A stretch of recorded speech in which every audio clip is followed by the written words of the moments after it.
Бу атнада Соба районына Россия Федерациясы геройы Алтын Йылдыз иясе Рәсим Баксиков кайтты.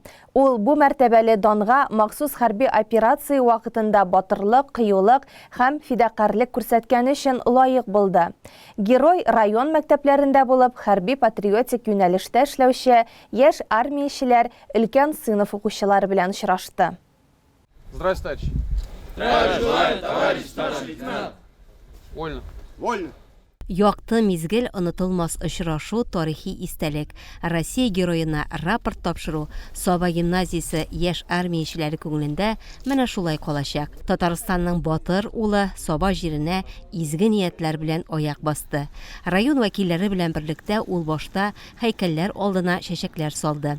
Билгесез солдат, әфганчылар, Бик Ватан сугышында тылда хезмәт иткәннәр, илебез иминлеге, тынычлыгы хакына безнең хәтердә мәңге җуелмас урын алганнар.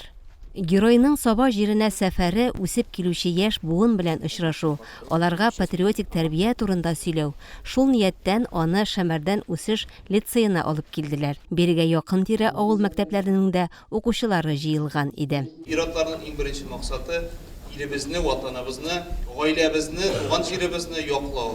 Менә шуңа күрә үзебезнең батыр егетебез белән, Татарстан Республикасы егете белән чын күңелдән әйтәм, зур батырлык нигезендә Россия илебез герое йолдызын таккан егет белән сезнең белән бүген очрашабыз.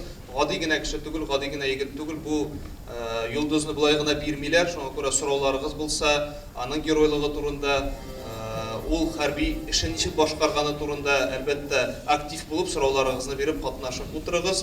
Төп кунакка сүз бирелгәнче сәхнәгә күтәрелгәннәр ир-егетләрнең ватан алдындагы бурычларын әйтеп чыгыш ясадылар. Гаилә, мәктәп, илгә көнгә игелекле уллар тәрбияләүдә иң мөһим урынны алып торалар. Хәрби комиссар Фәни Закиров та герой булып тумыйлар, герой булып үсәләр диде. Рәсим Баксиков ватанга мәхәббәт тәрбияләүдә мәктәп елларыннан яшь армиячеләр сафында шөгыльләнүен сагынып та, яратып та искә алды. Я был одним из первых юнармейцев, не только в Татарстане, наверное, в России. Наше движение еще с 2003 года, с 2002, по-моему, существует, зарождалось в Белярске. Вот. Одной из точек зарождения был именно Белярск. Поэтому о том, что мечтал ли быть героем, я не скажу. Нет, я мечтал, планировал защищать Отечество.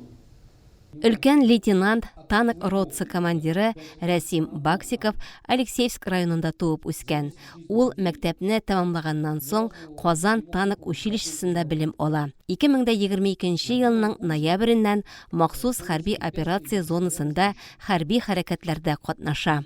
Монолит чакырулы операция вакытында дошманның бронетехника колоннасы белән тигез булмаган көрәштә җиңгән өчен югары бүләккә Россия Федерациясы герое исеменә лаек була. Ул һәм аның ике сугышчан иптәше дошман техникасы колоннасын, 2 танк һәм 6 бронетранспортерны тармар итеп батырлык күрсәтәләр. 2023 елның 8 августында Россия Федерациясы президенты Владимир Путин аның күкрәгенә Кызыл Йылдыз орденын тага. Герой России я получил за отражение, так скажем, атаки, уничтожение колонны.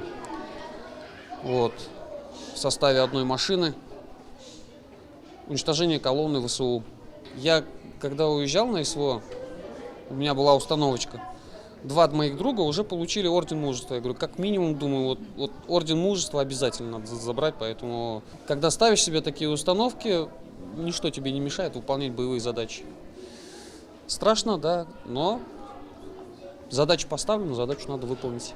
Менә шуңа да бу очрашуны батырлык дәресе диеп тә атарга була иде. Россия герое егетләрне, кызларны мәктәпне яратырга, укытучыларны хөрмәт итәргә, тырышып укырга өндәде. Аеруча да егетләрне математика, физика, физкультура фәннәрен яхшы үзәштерергә кушты. Аның хәрби яшьлек еллары, сугышчан батырлыклары, хәзерге мавыгулары турында белү барысын да кызыксындырды. Сораулар да егет-кызлардан күпчелек шушы эчтәлектә яңгырады. Рәсим Баксиков аларның барысына да үткен, төпле, мәгънәле җавапларын яңгыратты.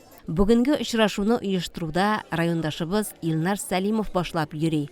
Алар Рәсим Баксиков белән 2006-2010 елларда Казан танк училищесында бер төркемдә укыйлар. Яшьлек дусты белән горурлануын әйтә. Мин дә горурланам, бөтен гаиләбез дә горурлана, бөтен укыган безнең дуслар да горурлана, мондый дус булганга, шундый яхшы, әйбәт и батырлыгы белән үзенең чыннан да безгә күрсәтте, нинди батыр булырга кирәк, ничек булган белемнәрне шушы сугышта применять итеп, шундый яхшы яктан күрсәтте.